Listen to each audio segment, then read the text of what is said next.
नमस्कार दोस्तों, स्वागत है आपका हमारे चैनल इंडियन डिफेंस एनालिसिस में, जहां हम डिफेंस और विदेश नीति से जुड़ी हर बड़ी खबरों का विश्लेषण करते हैं। पहली बार ऐसा हो रहा है जब मुझे वीडियो बनाते वक्त बहुत दुख हो रहा है।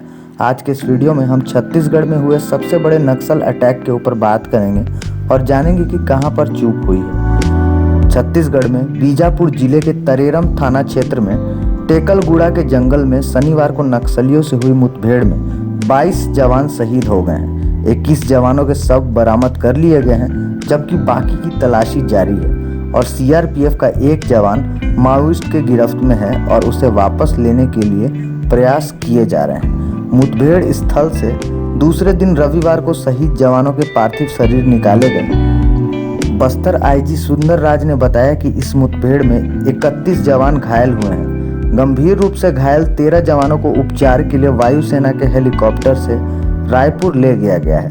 इंडियन आर्म फोर्सेस और माओइस्ट के बीच हुई इस जंग में माओवादियों के भी करीब 30 लोग के मारे जाने की खबर सामने आई है। सुरक्षा बलों के जवान अब भी इस इलाके में सघन तलाशी अभियान में जुटे हुए हैं। ये घटना कितनी बड़ी है, इसका अंदाजा इसी बात से लगाया जा सकता है कि इंडियन आर्म फोर्सेस ने शायद ही कभी एक दिन में इतने जवान खोए हैं, किसी भी युद्ध में या फिर सर्च ऑपरेशन में। कारगिल और टाइगर हिल जैसे जंगों में भी एक दिन में इतनी जानें नहीं गई हैं। वहीं केंद्रीय मंत्री अमित शाह के निर्देश पर सीआरपीएफ के डीजी कुलदीप सिंह छत्तीसगढ़ पहुंचे।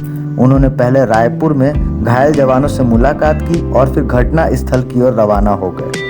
शुक्रवार रात को बीजापुर और सुकमा जिले के विभिन्न कैंप से सीआरपीएफ, कोबरा, डीआरजी और एसटीएफ के 2056 जवानों को बीजापुर और सुकमा के सरहदी जंगलों में नक्सलियों की तलाश में उतारा गया था।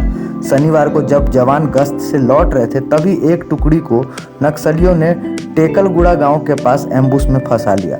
टेकलगुड़ा गांव एक ओर पहाड़ी और 3 ओर जंगल से घिरा है। मौके पर करीब 6 घंटे तक रुक रुक कर फायरिंग हुई। नक्सलियों ने यू आकार में 1 किलोमीटर के दायरे में 3 जगहों पर एम्बुश लगा रखा था। एक ओर से पहाड़ी तो दूसरी ओर से गांव से नक्सली फायरिंग कर रहे थे। इससे पहले कि जवान पोजीशन लेते, पीछे से फायरिंग होने लगी। ये इलाका कुख्यात नक्सली बटालियन नंबर 1 माड़वी हिडमा का इलाका है। हिडमा के इस इलाके में होने की सूचना पर जवानों को सर्च ऑपरेशन पर भेजा गया था, पर नक्सली यहां पर पहले से ही जाल बिछाकर बैठे थे। बीजापुर जिले के तरोरम थाना क्षेत्र से होते हुए फोर्स शनिवार दोपहर करीब 11:30 बजे टेकलगुड़ा गांव से 100 मीटर दूर पहुंची। तभी अचानक फायरिंग शुरू हो गई। घायल जवान गांव की ओर भागे। वहां पर पहले से ही नक्सली तैयार थे। मौके पर करीब 6 घंटे तक मुठभेड़ हुई। दूसरी मुठभेड़ दोपहर में करीब 3:30 बजे गांव में हुई और सबसे ज्यादा नुकसान यहीं पर हुआ।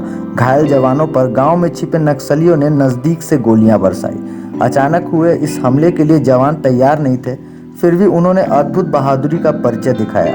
घटना स्थल के एक ओर पहाड़ी है, जिसमें नक्सलियों ने मोर्चा लगा रखा था। गोलियों के बौछार के बीच जवान नीचे खुले मैदान व खेत के बीच थे। मौके से जो तस्वीर आई है, उनसे पता चला है कि घायल होने के बावजूद जवान पेड़ों की ओट लेकर लड़ते रहे। हालांकि आधुनिक हथियार से लैस नक्सली ने लाइट मशीन गन, एलएमजी, देसी रॉकेट लॉन्चर, कैंची बम जैसे हथियारों से तबातोड़ हमले किए। हालांकि इस तरह के खतरनाक आधुनिक हथियार इनके हाथों कैसे लगा है, ये जांच का विषय है और इन सब चीज़ों को भारत सरकार को गंभीरता से लेना चाहिए। शाम होने के बाद जवानों ने फायरिंग रोकी और कैंप की ओर चले गए, जबकि नक्सली रात भर गांव और उसके आसपास मंडराते रहे। पहाड़ी पर 5 जवान शहीद हुए थे। जवानों के जाने के बाद नक्सलियों ने उनके शवों को नीचे उतार कर उसे पेड़ के पास रख दिया, जहां पर पहले से ही एक जवान का शव पड़ा था। मुठभेड़ के बीच जवानों ने प्राथमिक उपचार भी किया। गांव के भीतर खून के धब्बों के बीच एक इंजेक्शन की सिरिंज और अन्य दवाइयां भी मिली। एक जवान ने गोली लगने के बाद अपनी जांघ पर अपना शर्ट फाड़कर पट्टी बांधी थी। लड़ाई के बीच ही जवान खुद प्राथमिक उपचार करते रहे। उन्होंने अपने घायल साथियों को निकालने का प्रयास भी किया। कई शव खाट के पीछे मिले हैं। एक जवान के हाथ में लकड़ी बंधी थी, वह खाट के पास पड़ा था। इससे लगता है कि जब जवानों ने साथियों को निकालने का प्रयास किया, तभी वहां छिपे नक्सलियों ने फायरिंग कर दी। घटना स्थल पर करीब 1 किलोमीटर के दायरे में हर पेड़ के तने में गोलियों के निशान हैं। नक्सलियों ने शहीद जवानों की वर्दी, जूते और अन्य सामान को लूट लिया। आईजी बस्तर सुंदरराज ने बताया कि नक्सली जवानों से 7 AK-47 राइफल, 2 इंसास राइफल और 1 LMG लूट कर ले गए। आईजी ने कहा कि मौके से एक महिला नक्सली का शव इंसास राइफल समेत मिला। इस मुठभेड़ में कम से कम 30 नक्सली मारे गए और 16 से ज्यादा घायल हुए। नक्सलियों की मांद में पहली बार भारी रिस्क लेकर वायुसेना का हेलीकॉप्टर उतारा गया। घटना स्थल से बिना इसके शव निकालना मुश्किल था। 14 जवानों के शव जगदलपुर हेलीकॉप्टर से ले गए। हमले के बाद शीर्ष अधिकारियों की बैठक हुई। मुख्यमंत्री भूपेश बघेल देर शाम राजधानी पहुंचे, जबकि केंद्रीय मंत्री अमित शाह भी अपना दौरा रद्द कर दिल्ली पहुंचे।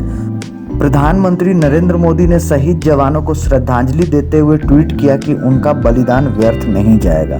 प्रधानमंत्री ने घायल जवानों को शीघ्र स्वस्थ होने की कामना भी की। वहीं सीएम भूपेश बघेल ने जवानों की शहादत पर दुख व्यक्त करते हुए उनके स्वजनों के प्रति संवेदना जताई।